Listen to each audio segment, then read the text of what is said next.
I'm sorry, may I proceed? Thank you.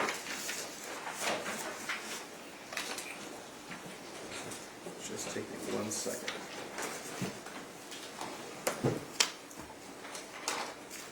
Good morning, sir.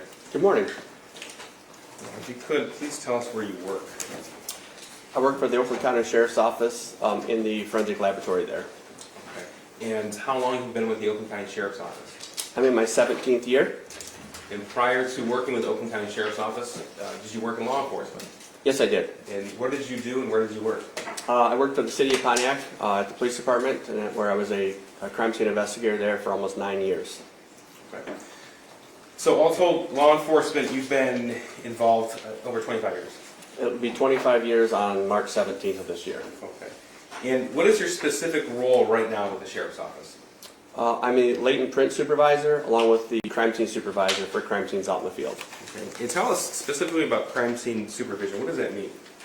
Well, I run a unit of, I have 6 employees, including myself, that respond to crime scenes when called upon to do an investigation out in the field for identification of evidence, documentation, preservation, and collection of evidence to be used to help figure out what happened at crime scenes. Okay. So you said when called upon, is it every crime scene that you and your team are called out, or does it just depend on the circumstance? Typically, for the crime scene unit to be called out, it has to be of a major crime or of a heinous nature, typically murders and maybe sexual assaults that are covered that would need to be processed at a higher level than other evidence technicians that I have on the road. Okay. So how often would you or your team be called out, let's say, on a weekly basis? Right now, our average is probably twice a month. So, thankfully, we don't have a murder happen every day in the county of Oakland. So, major crimes that we are doing are probably a couple a month. Sometimes it may be more, sometimes it may be less. But right now, statistically, we're about 2 times a month. Okay. Now, prior to joining the Sheriff's Office, did you have the opportunity to attend an Institute of Higher Learning? Yes, I have a forensic science degree from Michigan State University, and I've taken continuing education classes ever since then upon my employment in 1999. So when you say continuing education, is this a field that's evolving? Every day. Okay. And then do you have training to evolve along with it? Yes, there is a yearly conference that I'm a member of, the IEI, which is a conference and a huge body of people that we get together and talk about technology and how everything advances in not only latent prints but crime scene investigations, to make sure that we kind of stay up with the new technology and that we're utilizing that technology to assist in crime scene processing. Now, how often would you say in your career you've processed a crime scene? Oh man, I'd have to say in the thousands. Now, when I say process a crime scene, I guess that suggests an answer there. Is there a specific process that you go through when you're reviewing the crime scene? There's definitely a standard as far as the basics, I would say. Upon arrival to a crime scene, you're going to do an assessment, maybe what we call a walkthrough. You're going to assess what you actually have at that crime scene, trying to identify anything that may be important to that case. And there's certain documentation that can be done via notes, photographs, possibly a sketch or measurements, or as we've progressed with technology, we have a 3D scanner that we can use that to assist us in documenting our crime scenes, along with collection of evidence at a crime scene. Now there's additional things that can be done, but it doesn't happen on every case, but those are the basics that would most likely be performed on every crime scene that we would go on. Okay. Now, prior to undergoing that, is there a conversation that you or a member of your team would have with a detective in charge? Absolutely, with the OIC, so that way we would know what we're kind of looking for. If we know the cause of this crime scene, if it's a homicide, if it's a stabbing, we're looking for a knife, if it's a shooting, we're looking for firearms evidence, so that we can kind of get an idea. Now, if you find something that may be different, then we would, get with that OIC or that detective and let them know of our findings on our initial walkthrough. Okay. I'd like to direct your attention now to November the 30th of 2021. Do you remember that day? Yes, I do. Okay. Were you working that day? Yes, I was. In what capacity were you working? It was during day shift, and so I was working in the actual laboratory that day. Okay. And at that point, were you a crime scene supervisor? Yes, I was. Okay. And were you the individual on call if anything should happen that day? Yes, I was. Okay. So, were you called in to process the crime scene at Oxford High School November 30th, 2021? Yes, I was. Did you actually go to that location? Yes, I did. Do you recall approximately when you arrived there? It was 2:40 in the afternoon. I received the call at 1:15, and by the time I assembled my team and grabbed our resources, it was 2:40 before I got up to the actual high school. Okay, so that was after the scene was cleared, is that right? At the beginning stages of being cleared. Okay. Now, I'd like to talk to you about your specific process and your role when you arrived at Oxford High School November the 30th of 21. Okay. All right, so you arrived there about 2:40, you said, with your team? Correct. Okay, and tell us please, what's the first thing you did when you arrived? Waited for guidance on what was going to be done first. So the first information was that I needed to collect a firearm that was the result of what had taken place at the high school. Okay, and did you do that? Yes, I did. Okay, and tell us how that occurred, please. The firearm was located within a garbage can, a small waste paper basket garbage can that was placed there by a deputy that had collected the item from the individual.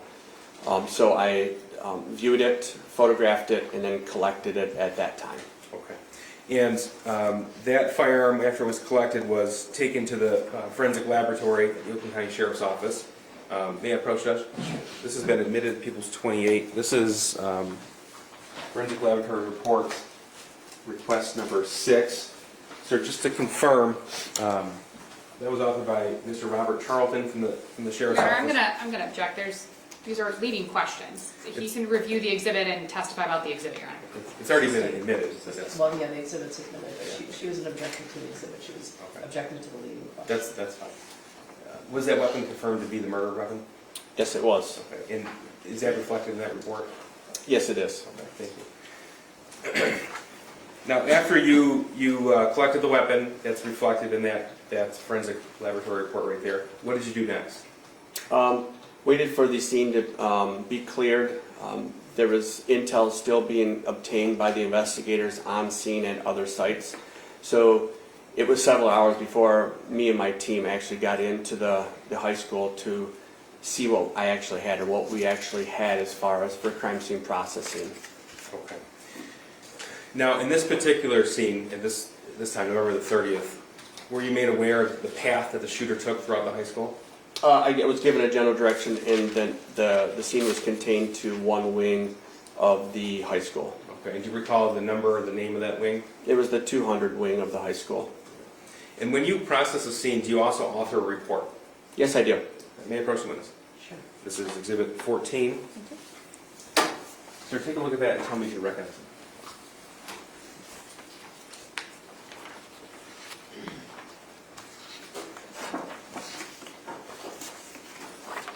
Yes, I do. Okay. And what is it that I just handed you? This is my 5-page crime scene report that I prepared at a later date after the crime scene processing of my findings that I had documented at the crime scene on November 30th. Okay, so that's already been admitted into evidence. That's Exhibit 14. But so the jury's aware, does that fairly accurately depict what you observed and what you processed and collected that day? Yes, it does. Okay. Did you obtain a map to help you with the processing of the scene? Yes, I did. I call maybe a blueprint or a schematic of the overall diagram of the entire school. Okay. And after you obtain that, do you make notations on that? Yes, there was a couple of us that worked on the actual schematic of the location of the evidence and the victims within the high school. I'm going to show you. May I approach judging that screen on? You may have to look at. Yeah, we'll probably have to get that exhibit. See if you push that on, it kind of scroll lights.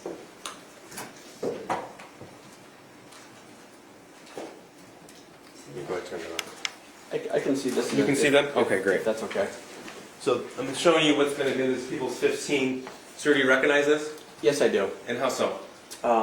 This is the schematic drawing that was prepared by the school or some other agency as far as for the school layout. Once again, this is the schematic that was used to place the piece of evidence on where they were located within the school, outside of classrooms, and where the victims were located within the school. Okay. These notations were made by lab personnel? Yes, it was. There's some by myself, and there's also by Rob Charlton, who works in the firearms unit. That's also a crime scene investigator with me. So what do these notations signify? There's numbers that are circled that would also coincide with the placards that were placed next to the piece of evidence within the crime scene for documentation purposes. Okay, when you say placard, we're going to go through some pictures soon, but if you see a yellow placard with a number, that's what you're referring to? That is correct. And why is that done? It's used mainly for photographic reasons, but also helps us to keep straight each piece of evidence that was collected, given a location of where it was within that crime scene. Okay, and photographs were taken in this situation? Yes, they were. Okay. Now I'm going to go through, okay, this is 15, and you said it was the 200 hallway? That was the wing the shooting was contained to? That is correct. Okay, so we see numbers, not the notations from the crime lab, but numbers of classrooms here. So 258, that's the number of a classroom? That is correct. Okay, and then to the far right, it goes to approximately 214, 213, is that right? That is correct. Okay. So we'll go one portion at a time here. Okay. Okay, so this is a zoomed in version of Exhibit 15. What does this depict? This is an area outside of 258 and 256 where two of the victims were found that contained a large amount of evidence. And then you can start to see where it turns to the north, which would be to the right of this photograph. That would work your way up to the north, which is the remainder of the 200 wing that contained more evidence outside the rooms from 249 all the way down to 213. Okay. So in the course of your investigation, did you come to learn what bathroom the shooter walked out of directly Yep. before the shooting? Sorry. Yes, I was given the information that it was found just west of room 258. So that would be this bathroom here that's highlighted? That is correct. Okay. So specifically now from what you recovered from the bathroom in this shorter wing of the 200 hallway, I'm going to take you through the path the shooter took with these pictures.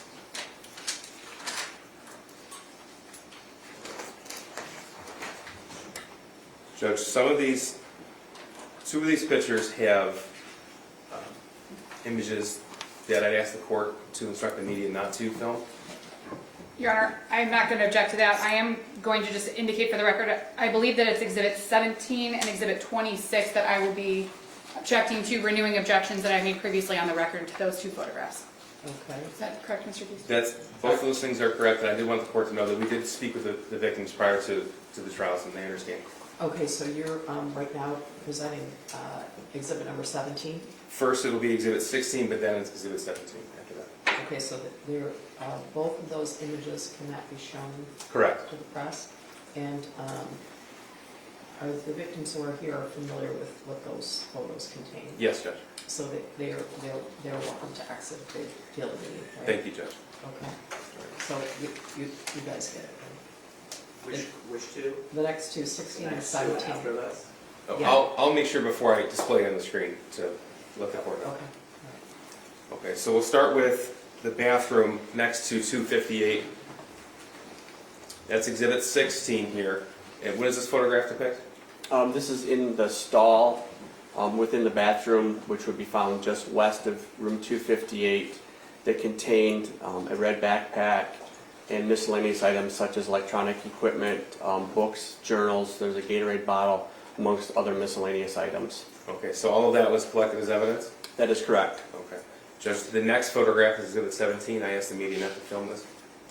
Yes, could you refrain from that? I'm just going to shoot the witness. Okay, thank you, thank you.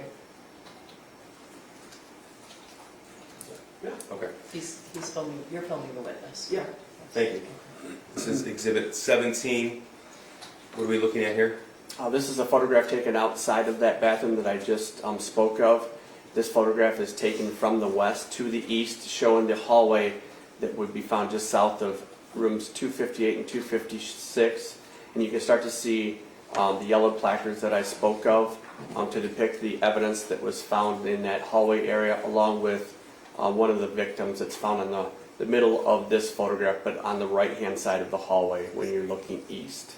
So that's Hannah St. Juliana, and then the other victim is Madison Baldwin, is that correct? That is correct. It's hard to see on this photograph because it's far away, but it would be on the left-hand side of the hallway, further east as you move down the hallway. Okay. Sir, tell us what you recovered from this portion of the 200 hallway. There were several fire cartridge cases. There were 14 found, 14 fire cartridge cases found in this portion of the hallway, along with several fired bullets and bullet fragments along this hallway area that were found in several areas of the hallway. What's the cartridge case? A cartridge case is the portion of a bullet that actually holds the bullet itself.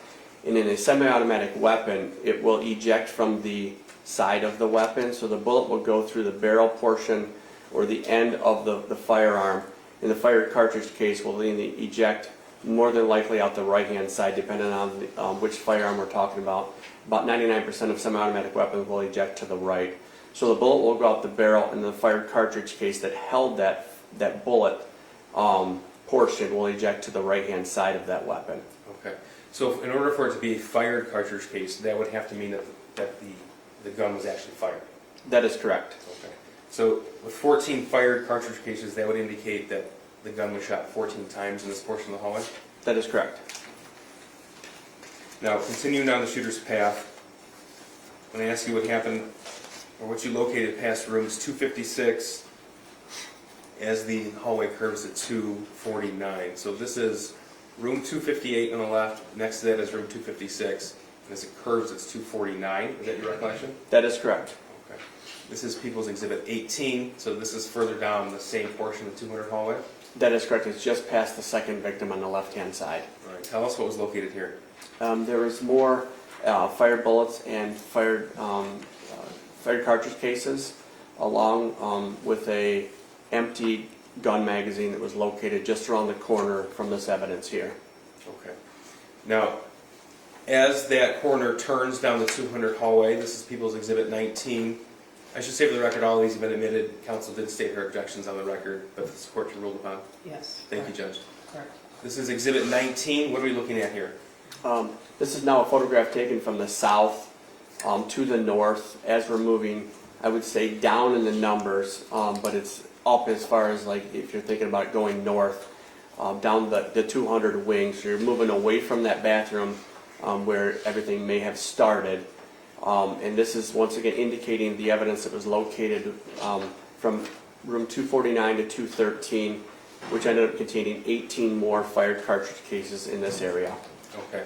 So we had 14 in the shorter portion of the 200 hallway and 18 from room 249 to 213 down this long hallway? That is correct. Okay. And again, that means the firearm was fired 18 more times there, at least what you recovered? That is correct.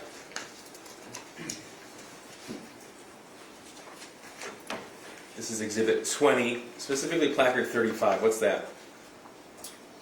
So placard 35, or number 35, is the firearms magazine that I spoke of that was found in the hallway there.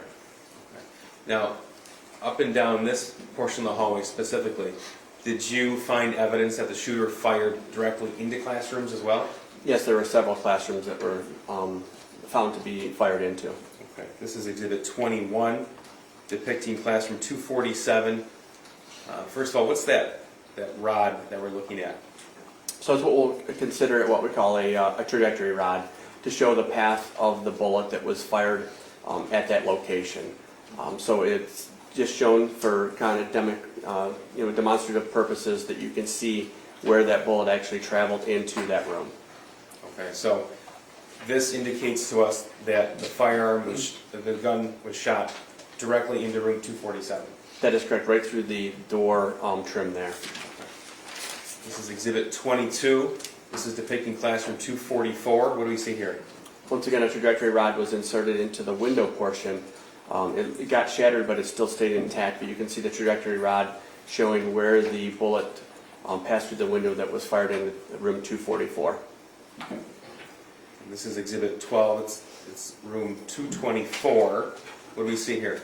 You can see the room, the door to the room. There are 3 trajectory rods that were placed in it to show that there was 3 shots that were fired into room 224.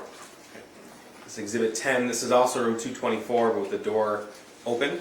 That is correct, and you can see on the inside of the door, it's just the continuation of that trajectory rod to show, that those shots were fired into that room.